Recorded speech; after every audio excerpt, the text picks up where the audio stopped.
Israel, o 38, essa pergunta eu vim querendo fazer para você. Porque o 38 diferencia muito bem, para gente que não sabe, a diferença entre poupar e investir. E que dizer que investir em Bitcoin... Investimento é VPL positivo, né? Perfeito. E que para ter VPL positivo, você precisa... ter expectativa de ganho real. Exatamente. Agora as Bitcoin Treasury Companies introduzem o tão famoso Bitcoin Yield, que é a nossa meta de tentar aumentar a quantidade de Bitcoins que os nossos acionistas têm por ação. Então a gente paga uma espécie de rendimento, não nos padrões normais de contabilidade, mas um rendimento em yield, na medida em que a quantidade de Bitcoins que você tem como acionista cresce. É possível dizer que essas Bitcoin Treasury Companies são, então, um investimento no padrão Bitcoin, uma vez que a sua... Depende do endividamento. Depende da alavancagem do custo do endividamento, né? Ele pode ser um investimento com risco, inclusive, dependendo dos cenários médios. Depende de 3 coisas: de quanto está endividado, qual o custo desse endividamento e se tem ou não o risco de chamada de margem. E vocês não teriam o risco de chamada... A cobertura do risco de chamada de margem estaria na sua atividade principal se manter lucrativa, não é isso? Por que o Michael Saylor, se o Bitcoin chegar se o Bitcoin for derrotado, se ele tiver fluxo de caixa e pagar game over, a empresa continua existindo, não é isso? Exatamente. É isso, depende dessas 3 coisas. Eu não sei qual o nível de endividamento que vocês vão ter de alavancagem. Eu não sei o custo da alavancagem, se for 0 com certeza. E eu não sei a certeza que vocês têm na continuidade do produto principal de vocês, que é o fluxo de caixa. Que se vocês atraírem o público Bitcoin, né, que é o público que vai ter dinheiro nas próximas gerações, e começar a oferecer serviços, meu irmão, aí o negócio se perpetua, não é isso? Se tiver essas 3 coisas, é um investimento. Porque, tipo assim, ele vai performar em Bitcoin em cenários médios. Pode se fuder, não é isso? Mas você vai pegar a média da probabilidade dos cenários e multiplicar, fazer cálculo de valor presente líquido, não é isso? Ou não? Tá aí a receita do 38. Quem pegou, pegou. Agora, Israel... É time, não é isso que você falou? Tem exato. A tese certa e o time certo, não é isso ou não? Certo e o time certo. Diego, eu queria, antes de você perguntar, Israel, eu queria fazer uma pergunta para você também. Opa, será uma honra. Eu queria saber como você vê a adoção de contratos inteligentes e tokenização de ativos no mercado brasileiro. Se isso pode gerar novos produtos de investimento aí na Melios, e se isso pode atrair o público mais conservador aí, de repente para Melios, para estar investindo em ações, para estar tokenizando ativos. Como é que você vê isso? Pô, que legal. Eu adoro a tese da tokenização de ativos, apesar de muita gente achar o contrário, né? Eu, aliás, disse num podcast recentemente que dos tokens eu era um investidor normal em ações e renda fixa, perda variável, e para os tokens eu voltarei, tão logo consertemos o dinheiro. Eu só quero que a sociedade volte a fazer o cálculo econômico, uma vez que tiver no Bitcoin a principal referência de poupança. E aí investir pode voltar a fazer sentido nesse ambiente. Mas hoje eu vejo com muito bons olhos a tokenização das coisas. Inclusive um amigo nosso, o Daniel, recentemente anunciou uma excelente iniciativa e enorme iniciativa nesse sentido. Eu torço, aliás, para que essas iniciativas venham para o Bitcoin, para que o Bitcoin seja a base de tudo e que toda essa liquidez de stablecoins e outros ativos possam gerar mais liquidez e demanda pelo próprio Bitcoin. Acho, como o Saylor diz também, que as ações já deveriam ser algo negociado 24/7, todos os dias, a qualquer hora do dia, em qualquer lugar do mundo. Acho absolutamente precário que as negociações das ações como um todo se interrompam todos os dias às 5 horas da tarde. Então eu vejo com bons olhos, torço para que essas coisas venham para o Bitcoin e sou muito otimista com isso. E acho que nós estamos no mesmo barco nesse sentido, né? Só que eu acho que não vai ser o modelo lá do Daniel, não, viu? Eu acho que esse tipo de coisa, token de índices, token de ações, token de tudo isso aí, vai ser em paraísos fiscais. E pode ser centralizado, você não precisa nem de blockchain para isso. Hoje em dia, o dólar futuro que você vende na Deribit não existe. Ele não é um dólar não bancário, não é isso? É um crédito de dólar, não é isso? O dólar que você vende na BitMEX não existe em banco nenhum. Ele é um crédito de dólar, é um sintético de Bitcoin. Eu acho que a maioria das ações, a maioria do ouro do mundo, a maioria dos empréstimos, a maioria dos ativos em geral, até de FI, tudo que você imaginar, a REIT, que eles chamam nos Estados Unidos, vai ser derivativa de Bitcoin. Na hora que você puder depositar Bitcoin em uma plataforma e utilizar ele para negociar sintéticos de Bitcoin, acabou, meu irmão. É aquela história lá de você nunca mais vai ter que vender, não é isso? Na hora que você fizer uma carteira de 1/3 de ouro, 1/3 desses instrumentos que geram dólar, 1/3 de Bitcoin, e se endividar em real nessas moedas que vão estar morrendo uma depois da outra, acabou, velho. Acabou. Você não enriquece apenas investindo em algo que dê um retorno acima do mercado. Você também enriquece se endividando abaixo da taxa do mercado, não é isso? Isso mesmo. Israel, queria trazer o foco de novo um pouco para ti e te dar a oportunidade de dizer o seguinte. Ok, você sabe muito bem quem são os clientes da Melius, ou quem foram os clientes da Melius ao longo do tempo. Eu queria que você argumentasse um pouco sobre quem você acredita que podem ser os variados clientes das Bitcoin Treasury Companies e da própria Melius, caso ela se torne uma depois do dia 15, em todo o seu potencial. Você disse no comunicado ao mercado que não só quer tornar o Bitcoin o principal ativo estratégico de tesouraria, como lançar algumas iniciativas financeiras e estratégicas para aumentar a quantidade de Bitcoins por ação. E quando você diz isso, quais são os públicos que podem se interessar de alguma forma ou de outra pela Melius? Legal. Acho que tem que separar, né? Uma coisa é o produto Melius, e aí eu concordo muito com o Renato que no momento que a gente faz isso, a gente começa a ser muito bem visto pela comunidade Bitcoin, que é maior do que a comunidade que investe em bolsa. Então é muita gente que a gente pode atrair ali para o nosso produto. Todo mundo faz compras online. Fazendo pelo Melius, você vai ganhar uma parte do seu dinheiro de volta e se quiser usar esse dinheiro depois para comprar o Bitcoin, que eu recomendo, melhor. Mas falando de um outro tipo de cliente, né? Aí não vou chamar de cliente, que seriam os acionistas, né?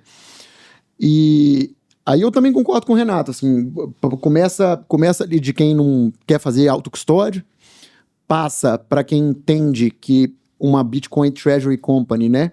Se de fato a gente se vier a tornar uma, tem a capacidade de adicionar Bitcoin por ação, ou seja, sem uma ação de uma Treasury Company, se você comprou X Bitcoin, daqui a 10 anos você terá X Bitcoin. Que vai estar valendo muito mais se Deus quiser, né? É inevitável. E aí, você vai ter X Bitcoin daqui a 10 anos, mas dentro de uma Bitcoin Treasury Company, né? Quando você olha o que o Saylor está fazendo, o que a Metaplanet está fazendo, você aumenta o número de Bitcoin que você tem para cada real ou dólar investido nessas empresas, né? Porque eles fazem uma série de produtos financeiros para adicionar mais Bitcoin por ação, né? Inclusive, já falamos aqui hoje que teve um anúncio, mais uma compra do Saylor, e teve um outro anúncio também da própria Metaplanet, que agora tem mais Bitcoin do que El Salvador, né? Então, a Metaplanet, que a japonesa começou a fazer isso 1 ano atrás com 0 Bitcoin no balanço, hoje já tem mais Bitcoin do que o El Salvador. Nossa. Então, assim... Então, tem a possibilidade... Baita de um milestone, né? Tem um retorno maior e tem alternativas que não existem, por exemplo, no ETF. Você não aluga ETF pro cara shortar, né? Você aluga ação na bolsa, né? Não tem opções de ETF. Existe opção de ação na bolsa. Você, inclusive, consegue, como o Henrique, a galera faz em alta lá, meu irmão, vender opções. Na hora que você comprou a ação da Meli, ou seja lá que for, o negócio que duplicou e a galera tá comprando call de triplicar o preço daqui a 2 anos. Você não vai mamar alguma coisa, hein? Pois é, essa é a vantagem. Existe a opção de Bitcoin, mas em ambiente não regulado, né? Em ambiente não regulado, né? Exato. A própria Metaplanet ganhou dinheiro recentemente vendendo puts. Mas você consegue criar yield com ação mais facilmente dentro de um ambiente institucional do que de ETF ou de Bitcoin puro, né? Sim. Toda a vida. Aliás, muita gente subestima, a meu ver, na minha opinião, digamos assim, o paralelo que há entre a Metaplanet, que a gente já trouxe aqui algumas vezes, acabou de trazer de novo, por ela ter sido uma companhia que há 12 meses atrás ela valia 15 milhões de dólares, 38. Ela valia 15 milhões de dólares e tinha um hotel. 12 meses depois, no Japão, é uma outra realidade, é um outro nível de taxa de juros. Ela tinha caixa acima de 15 milhões, né? Tinha caixa acima de 15 milhões, mas hoje, em perspectiva, uma companhia que tinha como market cap 15 milhões de dólares, tem hoje cerca de 300 milhões de dólares em Bitcoin através da emissão, majoritariamente, salvo engano, de instrumentos de equity, não tanto de dívida. E uma companhia que continua a ter somente um hotel, que eles disseram que só não venderam porque eles têm um prejuízo enorme a abater. Vantagem tributária. Exato. E precisam do hotel para colher esse benefício. Em perspectiva, e eu não quero induzir aqui você a concluir nada, mas só para dizer o quanto às vezes você pode, como se diz no inglês, apenas fazer as coisas. You can just do things. A Melius tem o quê? Tinha 50 milhões de dólares de market cap quando anunciou a primeira compra. Adicionamos 300 milhões de reais de market cap 400 milhões de reais de market cap desde a primeira compra em Bitcoin. Valeu a pena ou não valeu, 38? Então, Mas não é que vocês compraram a primeira vez. Eu disse, pô, vocês fizeram a merda do caralho, que vocês compraram a 90 e a porra foi a 77, 78, não é isso? Mas 2 semanas depois vocês já estavam lucrando mais de 10%, né? É isso aí. E a gente não... comprou várias vezes e caiu, né? E a gente não vai fazer... A gente não vai tentar acertar a hora de comprar, não. Quando tiver dinheiro disponível, caso a gente tenha que ficar somente com 10%, a gente vai comprar a hora que a gente quiser. DCA é paz espiritual. Se cair, você comemora que você vai comprar mais barato. Se subir, você comemora porque ganhou dinheiro, não é isso? Mas a gente não vai fazer DCA, não. No nosso caso... For entrando dinheiro, vai ser DCA. O certa... vai fazer, o cara vai... Aumenta a demanda por ação. Aumenta a demanda por... Como é que não vai fazer DCA? Começa a entrar dinheiro, não é isso? Meu ponto é mais o seguinte, né? Nós compramos 24 milhões de reais, né? A gente não comprou 2 milhões hoje, 2 milhões amanhã. A gente comprou 24 e foi. Sim, mas eu também. O que tiver em caixa, ele compra. Vai que o caixa enche de novo, né? Enche de novo. Madeira, não é isso? Aliás, só compramos 24 milhões, André e Israel, porque era o limite do que podíamos fazer dentro do nosso mandato. Então, quisemos seguir todo o protocolo e toda a transparência para comprarmos potencialmente mais. E antes de eu entrar numa fase final, digamos assim, de perguntas objetivas quanto ao valuation, riscos, competidores e etc., das Bitcoin Treasury Companies no cenário brasileiro, eu queria usar mais uma figura de linguagem do 38 que diz o seguinte: o único voto que importa é o voto com o bolso e o voto com os pés. E que o desinvestimento, que no caso é a compra do Bitcoin como poupança, é um caminho real para a mudança. É possível ver as Bitcoin Treasury Companies como uma espécie de voto na direção da bitcoinização do mercado de capitais e, consequentemente, do avanço do Bitcoin como ativo de reserva, que poderia contribuir com a melhoria do mundo e ainda se adequar ao ethos do bitcoinheiro de que só se vota de verdade com os pés e com o bolso? Se você tá alavancando o Bitcoin sem chamada de margem, você tá botando dinheiro de seguradora e de corporações para comprar Bitcoin, não é isso? É maravilhoso para o mundo. O grande problema disso não é o efeito secundário em coletivo. O problema de você ficar se enchendo de MSTR em vez de comprar Bitcoin em autocustódia é o efeito individual. Agora, por exemplo, um dos grandes problemas da autocustódia de Bitcoin é que, por exemplo, gente tem filho pequeno e não confia em ninguém para deixar as chaves até o filho atingir a maioridade. Uma pessoa como essa pode ser mais simples para ele ter ações, não é isso? De uma empresa alavancada como essa e meter num trust ou algum instrumento desse, né? Que é mais difícil o administrador roubar sem ter consequências, né? Existe mercado para esse negócio. Agora, o cara também, ele é remunerado, mas ele é remunerado por risco. Existe risco de país desapropriar o Bitcoin. Existe risco legal de explodir tributação, acabar o rule of law no país. Existe risco da atividade principal da empresa contaminar como é que chama? Existe um montão de riscos, mas eles são remunerados, não é isso? No caso da MSTR, MSTRX, a zorra toda, o que você falou mesmo lá do Japão, foram muito bem remunerados, não é isso? A diferença de investimento de poupança é essa. A poupança, ela tem um risco baixo e cenários na média dos cenários você não tem ganho nenhum. O investimento você tem possibilidade de perda, mas eles são reduzidos em relação a probabilidade e a diversidade dos cenários, não é isso? Perfeito. Uma empresa dessa, quem compra MSTR hoje, não tem certeza que vai performar superior ao Bitcoin, tem? Existe certeza matemática que isso vai acontecer? Não existe. E no mercado de capitais não existe certeza para nada, né? Retornos passados não são garantias de retornos futuros. Mas a probabilidade é essa, não é isso? Enquanto o negócio principal dele tiver fluxo de caixa, enquanto tiver demanda de mais ações, enquanto tiver demanda de mais débito, enquanto tiver entrando dinheiro, enquanto tiver pessoas querendo não ter a dor de cabeça da custódia, enquanto tiverem, entes regulados, gente que tem previdência lá, 401k, IRA, o cara não pode comprar o que ele quiser, ele tem que comprar uma coisa que tá lá na plataforma, não é isso? Enquanto tiver fundo que não pode comprar qualquer coisa, mas quer performance, será que o gestor de fundo do Brasil vai ignorar a Melius nos próximos meses? Difícil, não é isso? E cada gestor de fundo desse que bota no fundo dele vai bombar pro próximo, não é isso? E se torna um negócio uma bola de neve, não é isso? Bom, a gente viu essa bola de neve acontecer loucura, lá fora. Né? E foi, o mercado de opções, se a primeira emissão de débito que vocês fizerem com as opções, o comprador vai ficar com essa opção embaixo do braço ou vai começar a fazer hedge disso em mercado? Vai acontecer o que com o volume disso? A tendência, meu irmão, hein? Exatamente. Isso que o 38 explicou é um exponente. mecanismo interessantíssimo, que é onde a pessoa que compra a dívida conversível da MicroStrategy, em seguida, shorteia... Não tudo, mas não não tudo. 100%, mas Parte, dependendo né? do que vai acontecendo com o preço, o cara vai, né, isso administrar o risco ou não. O que é interessante é que, segundo nas próprias palavras do Saylor, a Allianz, como seguradora, foi a maior compradora de boa parte da dívida, porque ela queria obter, na verdade, não era nenhum retorno do lado da ação e nenhum retorno do lado da renda fixa. Ela queria colher um yield, que o Saylor chama de livre de risco, da volatilidade. Porque uma vez que você compra a dívida conversível e shorteia a ação, você fica net neutro e não está nem aí para a variação do preço da ação. São outras opções que se fazem exatamente. Você ganha uma rendinha da variação dela. Quanto mais ela sacudir, maior o yield extraído da volatilidade. Uma seguradora continua a ser super conservadora e ela consegue construir um instrumento ultra conservador numa empresa ultra volátil como a Strategy. É o refino, né? Que é a análise do refino do petróleo, né? Perfeito. E propusemos nos tornar uma refinaria de Bitcoin. Agora, Israel. Oi, André. O 38 falou aí de riscos e tudo de governo, proibir o Bitcoin e tal, mas eu consigo enxergar outros riscos, né? Como, por exemplo, o real digital, ele pode impactar diretamente as fintechs que trabalham com pagamentos e cashback, como a Melius.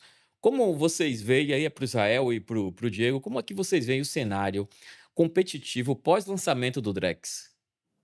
Teve um negócio do Banco Central recentemente, uma consulta pública, querendo proibir instituições que não fossem bancos de fazer um monte de serviço bancário que a galera fazia alta aí, não é isso? Exato. Teve um negócio desse ou não teve? Queriam terminar. Na verdade, exato. Será Abriram. que o pessoal, a captura administrativa dos grandes bancos em cima do governo pode inviabilizar um negócio das fintechs aí em alta, não é isso? A pergunta foi boa. Não teve, você viu, André, esse negócio? Os caras fizeram uma consulta pública que era sobre o nome de não sei o que lá. Só que se você fosse ler o negócio, no final, lá, a última linha, tinha reduzindo a capacidade de oferta de serviço para quem não é banco, não é isso? Exato, eles Exatamente, querem terminar com as instituições de pagamento. A gente conversava antes da live começar que os atributos do Bitcoin, André, são um privilégio de quem tem a necessidade de saber sobre ele, né? E é bem verdade que a história da Melius a levou para o Bitcoin, todo mundo tem uma história que eu trouxe ao Bitcoin. E é muito comum que não sejam histórias que sejam histórias repletas de desafios superados para você conhecer o Bitcoin.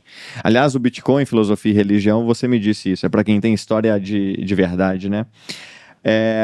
Então eu diria, André, que a vinda do Drex, quanto mais você aperta uma pessoa, quanto mais eu te encurralar no canto, mais vai surgir em você o instinto de procurar uma saída. E quanto mais os governos, for o governo, quanto mais totalitário, mais valiosa vai ser a liberdade, né? Perfeito. Então pronto. Eu não poderia dizer de forma melhor. Agora, assina embaixo, viu, André? Israel, eu quero ouvir a sua opinião também de uma pergunta que eu vou fazer pro André. André, como avaliar uma Bitcoin Treasury Company? Como fazer o valuation de uma strategy? Como observar os resultados dela e, enfim, colocar um preço para, a partir daí, saber se o investimento vale a pena ou não? Olha, o que a empresa tem a oferecer de serviço para o mercado, né? Eu acho que isso é importante. A Melius, e falando da Melius aqui, falando da ação da Cash 3, ela tem, como a Strategy tem também, um grande caso, a empresa que já vinha, um grande case de sucesso, né? A empresa que já vem com software, no caso da Strategy de BI e outros produtos aí, né, nessa linha interessantes, mas nunca foi ali uma empresa de grande destaque e se destacou com o Bitcoin, a Strategy. A Melius conseguiu revolucionar essa questão do cashback, conseguiu revolucionar a forma como o cashback era feito e trouxe lucro à empresa e agora está revolucionando o dinheiro. Então, eu acho que vem a questão de valor da própria empresa e vem também a questão da estratégia, da disrupção, de você ver pessoas sérias atrás da direção, de você ver pessoas comprometidas e a história do próprio Israel, que eu comecei a conhecer aí tem cerca de 2 meses. O Diego, que já é um cara conhecido pra caramba no nosso mercado de Bitcoin. E você vê pessoas como o Renato, que que assim, é o cara que me inspira. Eu tô no Bitcoin pelo Renato, né? Foi um dos salvadores aí de muita gente, inclusive para mim também. Trouxe ali um esclarecimento Uma injeção sobre de Bitcoin. ânimo, né? Exatamente, exatamente. É lá ele, viu? Mas sim.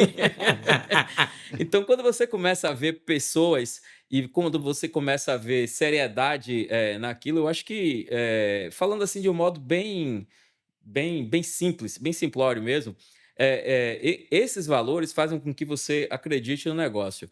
É lógico que tem todos os indicadores de mercado, tudo isso, mas eu estou falando aqui para pessoas que às vezes são pessoas simples, que não entendem de indicadores, que não vai entender de balanço, não vai pegar ali uma folha ali, um datasheet da empresa para analisar ali uma auditoria, não vai conseguir olhar um balanço e tal, mas falando para pessoas que simples, olha, primeiro que se você entende de Bitcoin e se você não tem uma confiança para investir em Bitcoin, a saída é você ter empresas como a Melius, como a Cash 3. Isso aqui é uma opinião minha, não estou dizendo para você fazer. Acho que você vai estudar, vai ouvir outras pessoas, mas vá nessa direção de confiabilidade e ver o que é que o mercado está dizendo. Eu fiz um vídeo há cerca de uma semana comprando ali uma posição pública de ações. Está lá no meu canal. Coloquei para mostrar às pessoas. Daqui a 30 dias eu vou lá mostrar novamente o que é que virou isso aí, né? Até abri uma enquete outro dia perguntando: compro mais, não compro, vendo, o que é que eu faço? Aí muita gente diz venda, outros comprem mais. E ficou ali quase 50-50 falando compre, outros 50% falando venda, né? Eu vou segurar. Como eu sempre fiz com Bitcoin e outros ativos, eu prefiro segurar. Porque a gente sabe da valorização. Espero que se mantenha aí a posição dos 60% da reunião aí do último dia 6, que vá lá para o dia 15. pro dia 16, né? 16 próximo agora, né? 15. Dia 15 próximo, que tenha ali, que seja positivo e que Israel no dia 16 consiga ali comprar mais 20% do caixa ali em Bitcoin, viu?